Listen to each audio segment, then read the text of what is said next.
aquí al frente y a Arim para que pueda orar por él.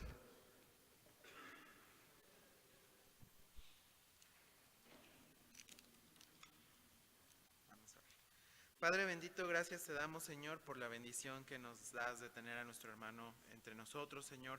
Te suplicamos que le uses con poder y, Padre, que puedas ministrar, Señor, a nuestras vidas a través de sus labios, Señor, a través de su testimonio también. Te alabamos, Señor, y reconocemos en este tiempo en Cristo Jesús. Amén. Amén. Gracias, Arim. Buenos días, hermanos. Quiero invitarles a que de nuevo tengamos a la vista el texto de Génesis 12. Me voy a permitir leer los primeros versículos. Jehová había dicho a Abraham: vete de tu tierra, de tu parentela y de la casa de tu padre a la tierra que te mostraré. Haré de ti una nación grande, te bendeciré, engrandeceré tu nombre y serás bendición.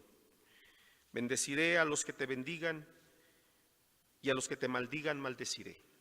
Y serán benditas en ti todas las familias de la tierra. Se fue Abraham como Jehová le dijo y con él marchó Lot. Tenía Abraham 75 años de edad cuando salió de Harán.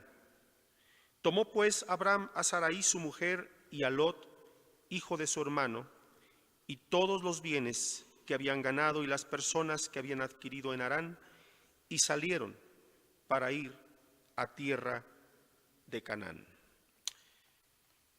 Por lo regular, nosotros cuando leemos la Escritura no tenemos presente muchas cosas. Y una de esas cosas que no tenemos presentes es que las cosas no suceden tan rápido como a veces nos sugiere el texto. Como cuando leemos el libro de los Hechos y a algunos les sorprende saber que abarca más o menos 30 años de historia y uno siente que todo pasó en 15 días, 20 días, ¿no? Y es cuando nos preguntamos cuánto tiempo se toma el Señor para tratar con nuestras vidas, para madurarnos, para hacernos crecer. Simplemente si pensamos en Abraham, cuando él sale de Harán, apenas tiene 75 años, pero ya habían transcurrido otras cosas desde que salió de Ur. Y si echamos cuentas de su salida de Harán hasta el momento en que se cumple la promesa, cuando tuvo a Isaac, ni siquiera a Ismael, porque Ismael no es hijo de la promesa, transcurren alrededor de 25 años. Es decir, que de Harán al cumplimiento de la promesa transcurren 25 años. Algunos que me están escuchando apenas si tienen un poco más de 25 años y si tienen idea de lo que esto significa en términos de la promesa divina, es decir, lo que uno tiene que esperar en su vida para ver realizadas las promesas de Dios. En otras palabras, Dios se toma todo el tiempo que sea necesario para tratar con nosotros. Podríamos llamarle a esto la paciente persistencia divina. Y esto nos hace descansar en Él, saber que todo el tiempo Él está trabajando en nosotros para llevar a cabo sus planes, sus propósitos, sus promesas, a pesar de nosotros, aún en contra de nosotros. Porque además hay otro aspecto.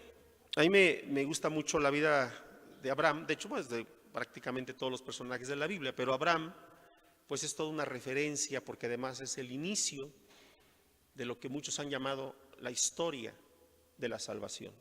Porque además la Biblia nos enseña a la luz del Nuevo Testamento que nosotros somos hijos de Abraham y de tal manera que se nos invita también a seguir sus pisadas. Él es el padre de la fe, es decir, el prototipo, el ejemplo a seguir en la fe. Y me gusta también considerar este otro aspecto porque por lo regular nosotros cuando leemos la vida de los personajes bíblicos, pues ya los estudiamos o los leemos con todo un prejuicio permítanme decirlo así, vamos a decir cristiano evangélico. O sea, los leemos asumiendo como que ellos hubieran sido cristianos, ¿no? O que entendían todo lo que nosotros hoy se supone que entendemos. Digo se supone porque un día descubrimos que no lo entendíamos tan claramente. Pero hay que partir del hecho de que Abraham, a pesar de que él es un personaje muy importante, relevante diríamos en las tres religiones monoteístas o consideradas monoteístas como son el judaísmo, el cristianismo y el islam. O sea, en esas tres religiones tú dices Abraham y más de uno te va a poner atención porque saben que estás hablando del padre de la fe. Pero resulta que Abraham no fue ni judío, ni cristiano, ni musulmán. Nunca asistió a una sinagoga, a una iglesia, a una mezquita. No tuvo Biblia porque no había Biblia todavía, no había Antiguo Testamento ni Nuevo Testamento. Y sin embargo, dice la Escritura que Dios lo justificó por la fe. Alcanzó la justificación por la fe. Entonces, cuando pensemos en Abraham, hay que pensar que es un personaje que no está, vamos a decirlo así, intoxicado de lo que nosotros llamaríamos hoy judaísmo, cristianismo e islam. Y eso es muy bueno saberlo, ¿no? Porque además él tenía que aprender a caminar con Dios solamente fundamentado en lo que Dios le había prometido. Ahora, esto nos lleva a considerar otro aspecto. Abraham tenía que aprender a moverse, por decirlo así, en la fe. Y eso es un aprendizaje de toda la vida. Esto no se aprende en un seminario, no se aprende en un curso intensivo de fe, ni con una oración. Uno tiene que aprender a caminar confiando, dependiendo del Señor. Él no tenía ninguna otra referencia que nosotros sí tenemos para aprender de la fe, porque en Ur él era un idólatra. La Biblia no nos dice cómo es que Dios le habló y le dijo que él tenía que salir de Ur. La Biblia no nos da muchos detalles, y qué bueno, porque si no haríamos de eso un método, ¿no? Muchas veces muchos están muy preocupados por saber, ¿y cómo Dios le habló a Abraham? Pues no sé, pero le habló, ¿no? Y lo entendió, lo supo. Y por lo regular nosotros empezamos la historia de Abraham en estos primeros versículos del capítulo 12. Pero no tomamos en cuenta que en realidad cuando él salió de Ur, no lo hizo ni siquiera por su iniciativa. ¿Sí? Porque los últimos versículos del capítulo 11 nos aclaran qué fue realmente lo que sucedió, cómo es que salió de Ur. Dice entonces, podemos leer desde el verso 27 del capítulo 11. Dice, estos son los descendientes de Taré. Taré engendró a Abraham, a Nacor y a Harán, y Harán engendró a Lot. Harán murió antes de su padre Taré en Ur de los Caldeos, la tierra donde había nacido. Abraham y Nacor tomaron para sí mujeres. El nombre de la mujer de Abraham era Sarai y el nombre de la mujer de Nacor Milca, hija de Harán, padre de Milca y de Isca. Pero Sarai era estéril y no tenía hijos. Aquí es donde viene lo interesante. Tomó Taré a su hijo Abraham y a Lot, hijo de Harán, hijo de su hijo, y a Sarai su nuera, mujer de su hijo Abraham, y salió con ellos de Ur de los Caldeos para ir a la tierra de Canaán. Entonces, yo mucho tiempo pensé que era así, tenía yo como que la imagen romántica de que Abraham un día hizo las maletas y le dijo a Sarai, nos vamos, ¿no? Porque Dios me habló de que salgamos de Ur. Y ese es el aspecto que quiero resaltar, que a veces necesitamos desmitificar a los personajes bíblicos, despojarlos de ese ropaje teológico con los que lo cargamos, ¿no? Acabo de ver la película, por cierto, de Jesús, que de Pablo, de Pablo. Dije Jesús porque todo el tiempo está Jesús ahí en la película, ¿no? En realidad, más que Pablo, Lucas y el Señor, ¿no? Pero por ahí escuché la opinión de algunos que me decían, no, es que no me gustó, como que los personajes no son muy bíblicos. Y a mí me gustan esas películas donde son más humanos que bíblicos, entre comillas, ¿no? Como que los podemos ver más en esa situación cercana a nosotros. Los personajes bíblicos también dudaban, también tenían temores, no sabían cómo hacer las cosas, como muchos de nosotros, ¿sí? No sabían exactamente el momento, el tiempo, las circunstancias para actuar. Y mucho de eso nos deja ver la película. Entonces, como que a muchos eso les molesta y dicen, no, es que no, como que no se apega al 100% a lo que dice el texto bíblico. Bueno, cuando empezamos a analizarlo nos damos cuenta que el texto bíblico nos presenta una situación a veces demasiado humana, ¿no? Y vean aquí que resulta que es Taré quien dice que tomó a Abraham y a Lot, hijo de Harán, hijo de su hijo, y a Sarai, su nuera, mujer de su hijo Abraham, y salió con ellos de Ur de los Caldeos. Resulta que el que iba al frente de la caravana no era Abraham, sino Taré.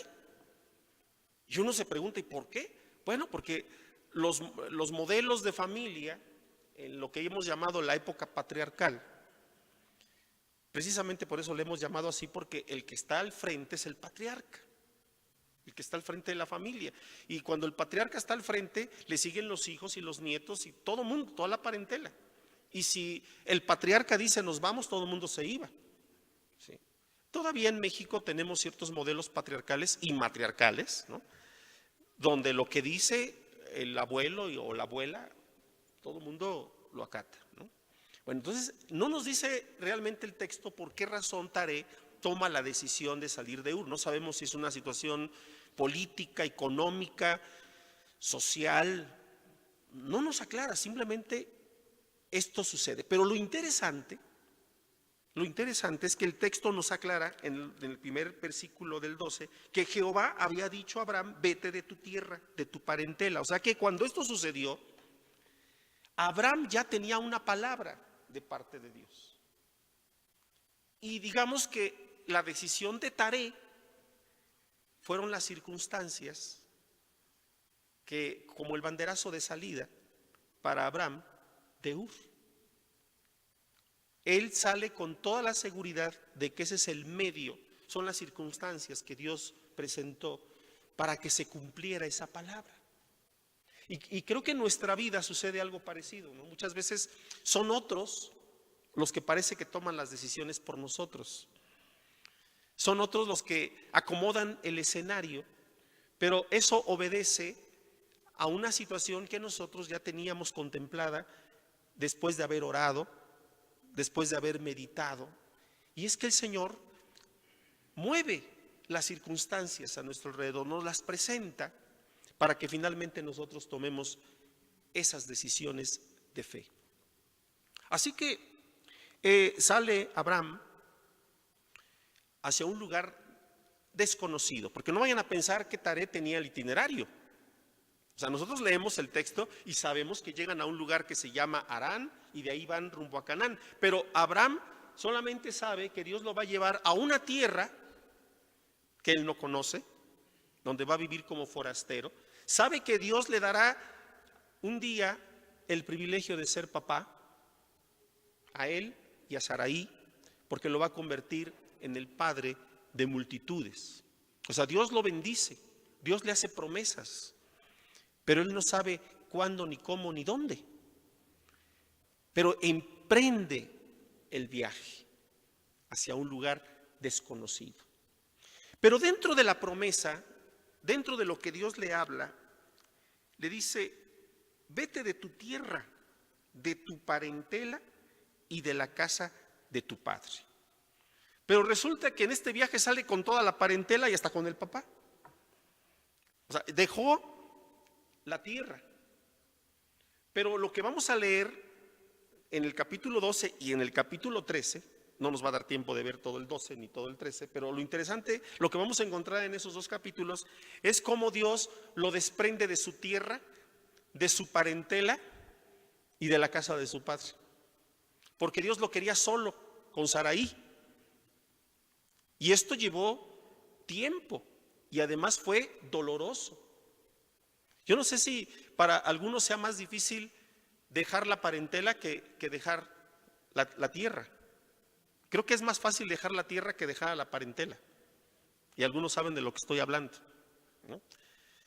Pero Dios no solamente llevó a Abraham a ese punto de romper con la tierra, sino con su parentela, que era Lot, su sobrino, que no era mal muchacho, pero no estaba invitado a la fiesta. No formaba parte del plan que Dios tenía con Abraham. Y también tenía que quitarle al papá. Y entonces hay un dato que pocas veces nos detenemos a considerar,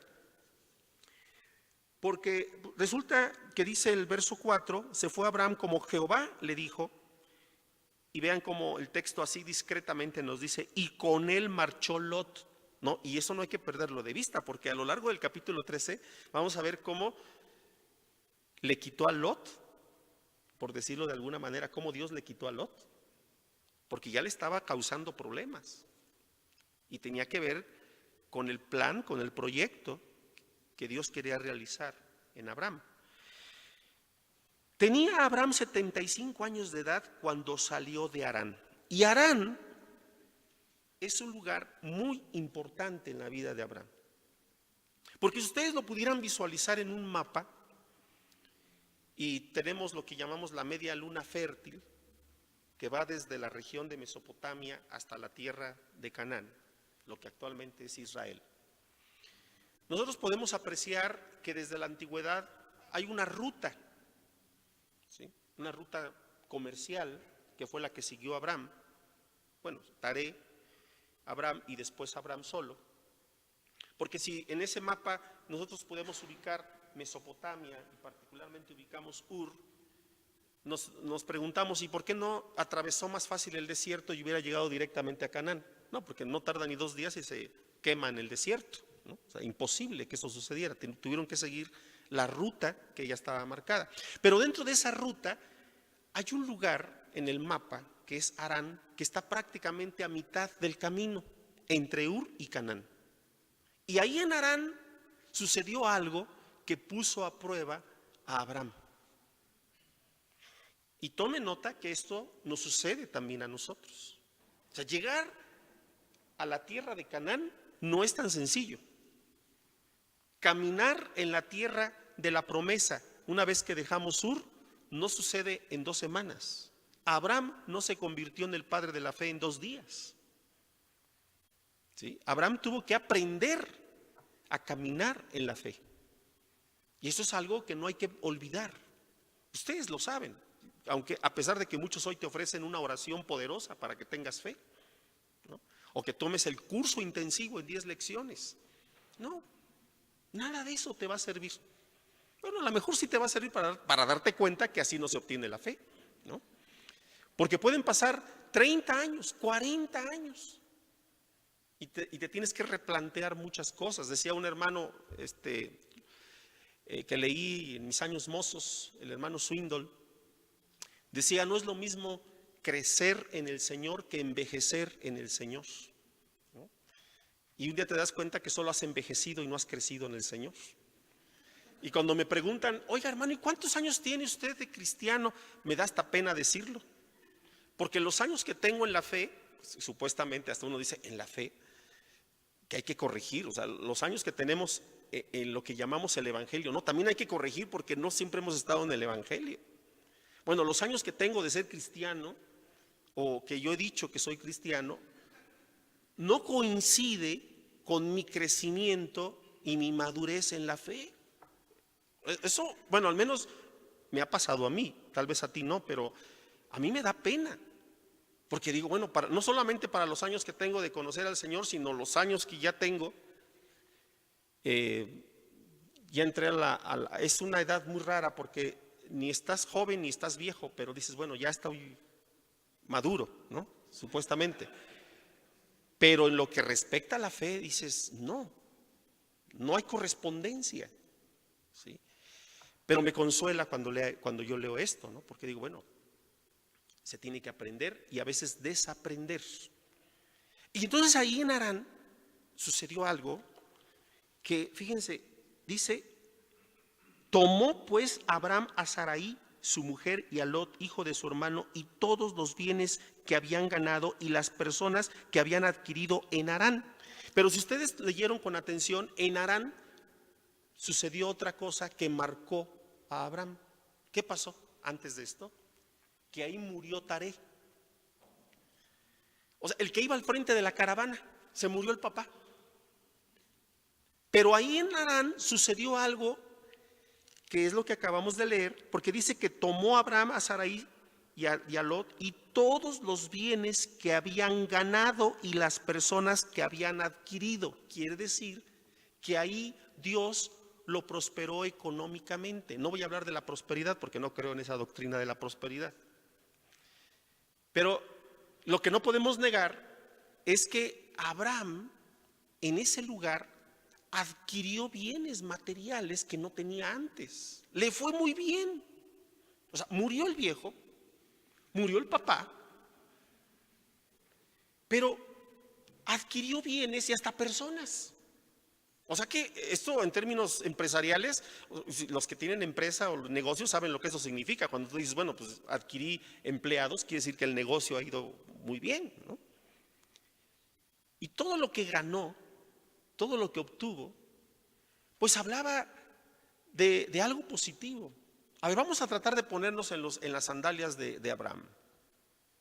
Imagínate que tú eres Abraham, saliste de Ur, y ahí en Harán te va muy bien. Toma en cuenta que él no sabe cuál es la tierra prometida. Él no sabe cuál es el lugar a donde Dios lo quiere llevar finalmente. Honestamente, ¿qué pensarías? Yo hubiera pensado que ahí era el lugar donde tenía que quedar. O como decimos, ahí está el pan, ¿no? Si aquí me fue mejor, prosperé económicamente. Digamos que Abraham tenía 3 opciones. Una era regresarse a Ur. Regresarse a Ur implicaba pues un regreso, por decirlo así, glorioso, porque no iba a regresar derrotado, no iba a regresar con las manos vacías. Seguramente iban a decir, bueno, Abraham pues corrió el riesgo y se aventuró y le fue muy bien, ¿no? La otra era quedarse en Harán hasta que se muriera Lot, qué sé yo, ¿no? O que pasara algo. Y la otra, que fue lo que hizo, fue seguir su camino, que fue lo que lo colocó finalmente en Canaán. Y vean, nosotros nos enfrentamos a lo mismo. Muchas veces Dios nos coloca en situaciones donde todo está muy bien, es más, mucho mejor. Y decimos, ahí está la bendición. Es más, ya no me muevo de ahí, ¿no? Esto es lo que Dios quería para mi vida. Cuidado, puede ser una trampa. Puede ser tu prisión. Es lo que hoy algunos llaman, y creo que lo llaman correctamente, tu zona de confort, ¿no? O sea, en la vida llega un momento en que vas a adquirir cosas y cierta estabilidad que tú vas a decir, bueno, pues ya tengo mi iglesia, pues no es muy grande, pero pues ahí están mis ovejitas, les predico, tengo un sueldo, pues unos hermanos, pues no, mi casita, mi carro. Pero eso pudiera ser un gran estorbo. Y lo es, de hecho, para muchos ministros, lo sabemos.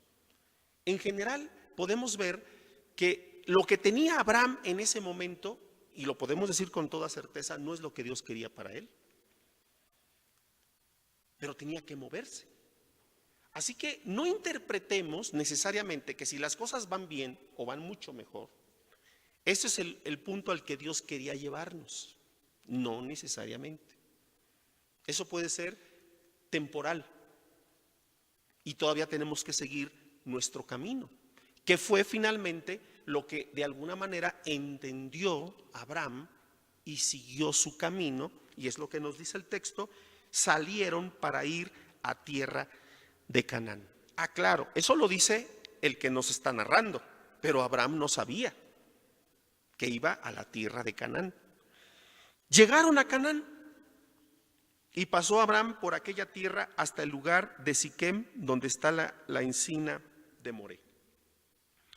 El cananeo vivía entonces en la tierra. Y se apareció Jehová a Abraham y le dijo: a tu descendencia daré esta tierra.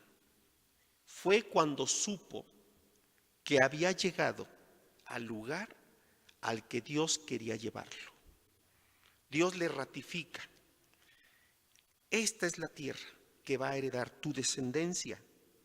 Y edificó allí un altar a Jehová, quien se le había aparecido. No sabemos cómo, pero ahí él dejó un testimonio, y eso es algo también muy interesante que hay que seguir a lo largo de la vida del patriarca, de igual manera de Isaac y de Jacob, porque un altar significaba un lugar de encuentro.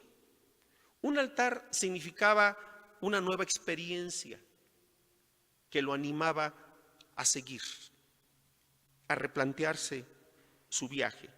Y dice que de allí pasó a un monte, al oriente de Betel, y plantó su tienda entre Betel al occidente y Jai al oriente. Un lugar que, bueno, no nos da tiempo de examinar, por supuesto, pero que si ustedes siguen leyendo el texto van a ver que es un lugar estratégico, por decirlo así, porque a él va a regresar Abraham después de lo que nos narra el final o la otra parte del capítulo 12, y que es muy interesante. La geografía bíblica está llena de contenido teológico. O sea, no es un dato ocioso. Y si nosotros tomamos en cuenta lo que algunos expositores, algunos comentaristas nos dicen, que nos puede parecer incluso interesante y enriquecedor, es que Betel, que quiere decir casa de Dios, y el otro lugar Jai, que posiblemente quiera decir ruinas, pues tiene algo muy significativo, porque digamos que Abraham siempre va a estar caminando ante esas dos posibilidades. O camina y se establece, por decirlo así, en la casa de Dios, o camina en dirección a su propia ruina. Porque también el caminar en la fe implica que muchas veces nos acerquemos, si no tenemos cuidado, a nuestra propia ruina, como fue el caso de Abraham, muchas veces, ¿sí? Así que allí se convierte en un lugar muy importante, porque dice que edificó en ese lugar un altar a Jehová e invocó el nombre de Jehová. Luego Abraham partió de allí avanzando poco a poco hacia el Negev. Y este poco a poco nos habla de un movimiento, de un desplazamiento que también es propio de los hombres en general. Hay cosas que no hacemos así de inmediato, así como más adelante nos dice que Lot, una vez que había escogido separarse, bueno, había escogido un territorio para separarse de Abraham, dice que fue poniendo sus tiendas poco a poco cerca de Sodoma y de Gomorra. Poco a poco. O sea que cuando menos se dio cuenta ya estaba en medio de Sodoma y Gomorra. Y así somos nosotros, ¿no? Yo me imagino a Lot así como que, pues unos 3 metros más vamos a recorrer la tienda. Y ahí estaban, afirmando las estacas. 2 meses después dijo, bueno, pues debe haber un poquito de tierra. Pues están ahí los de Sodoma y Gomorra, pero están lejos todavía. Me voy a acercar un poquito más. Y así de poco en poco se vio en medio de Sodoma y Gomorra. Y así nosotros también, de poco en poco, de repente estamos donde no deberíamos estar. Donde se supone que no queríamos estar, y ahí estamos. ¿Y cómo llegué aquí? Pues poco a poco te fuiste moviendo hasta que te colocaste en el lugar donde Dios nunca te dijo que te colocaras. Porque resulta, dice el texto, que hubo entonces hambre en la tierra y descendió Abraham a Egipto para vivir allí, porque era mucha el hambre en la tierra. Y si tú examinas el texto, jamás vas a encontrar que diga, como sí dice antes, que Dios le diera una instrucción de descender a Egipto. Tampoco es ocioso que nos diga que tenía que descender a Egipto. Y sabemos que Egipto implica geográficamente y teológicamente un lugar donde la fe es amenazada o se ve amenazada. Porque jamás se le había dado instrucciones de que él descendiera. Jamás le dijo el Señor, bueno, si hay hambre, pues te vas a donde haya pan. porque Dios lo había sustentado y lo iba a seguir sustentando hasta el final. Porque además lo que viene después nos demuestra que Abraham había tomado una decisión equivocada. Fíjense nada más. Y aconteció que cuando estaba próximo a entrar en Egipto, dijo a Sarai su mujer, noten, esto lo dijo el futuro padre de la fe. Fíjense todo lo que le empieza a decir a su mujer. Sé que eres mujer de hermoso aspecto. En cuanto te vean los egipcios dirán, es su mujer. Entonces me matarán a mí y a ti te dejarán con vida. Y de inmediato vemos el lenguaje de un hombre que ha perdido completamente la visión. Que ya no tomó en cuenta las promesas de Dios, que ya había olvidado que Dios le había dicho que lo iba a preservar, le iba a dar un hijo a él y a Sarai y haría de él una gran nación, y entonces empezó nada más a concentrarse en sí mismo, ni siquiera en Sarai, porque dice, me matarán y se acabará todo. El temor nos revela que ya no hay fe. Cuando el temor rige nuestra vida, cuando el temor marca nuestras decisiones, podemos estar seguros que ya no estamos en la fe.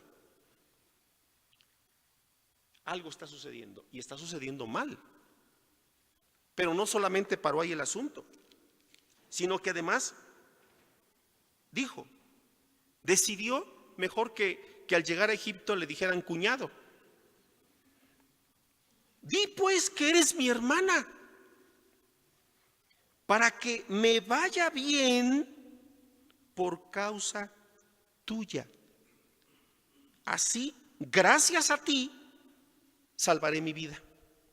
O sea, de repente resulta que ya no era Dios la causa de su bien, ya no le iba a ir bien por Dios, y ya Dios no iba a preservar su vida, sino que ahora era un ser humano, su mujer, quien le iba a dar la seguridad, le iba a preservar la vida y le iba a garantizar que todo estaba bien. Eso, por supuesto, no es fe.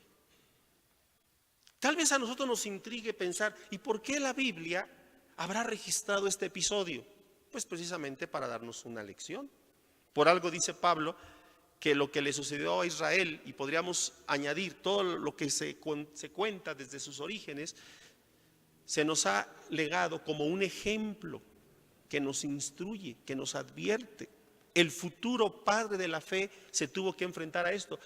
Cuando leemos historias como estas, nos consuela porque nos vemos reflejados, ¿no? Nos vemos ahí y decimos, bueno, eso es lo que me ha pasado a mí, es lo que me puede suceder hoy mismo, con todo y que yo me confiese cristiano o creyente. Bueno, el resto de la historia, pues ahí se las dejo de tarea, ¿verdad? Ustedes la podrán ver porque no se quedó ahí, no se murió, ustedes lo saben, ¿no? La libró, gracias a Dios. Y lo bonito de este capítulo es que el Señor lo vuelve a colocar en el camino correcto para que regrese a la tierra prometida.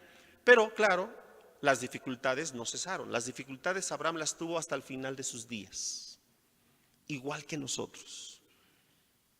El tener dificultades no significa que no estemos en la fe, ¿sí? Las necesitamos para crecer, las necesitamos para madurar. Es el medio que Dios usa. Es más, no puede haber crecimiento en la fe si no hay sufrimiento, ¿sí? Nadie crece, nadie madura sin sufrir. Si alguien te dijo que puedes crecer en la fe sin sufrir, te mintió, ¿sí? En la vida en general, aun si no hablas de la fe, la madurez, el crecimiento solamente es posible a través del sufrimiento. Aunque hay gente que sufre, cristianos que sufren y no crecen, porque tampoco el sufrimiento por sí mismo va a traer fe, ¿sí? Dios lo tiene que usar para sus fines. Por eso les decía que a este capítulo podríamos llamarlo la paciente persistencia divina. La paciente persistencia divina en tu vida, en mi vida, y hoy mismo podemos estar seguros que independientemente de la circunstancia que estemos viviendo, la situación ante la que nos enfrentamos y no le vemos ni pies ni cabeza, Dios la tiene en sus manos y le está usando para tu crecimiento y mi crecimiento en la fe. ¿No es esto maravilloso? Saber que podemos descansar en las promesas de Dios. Vamos a orar.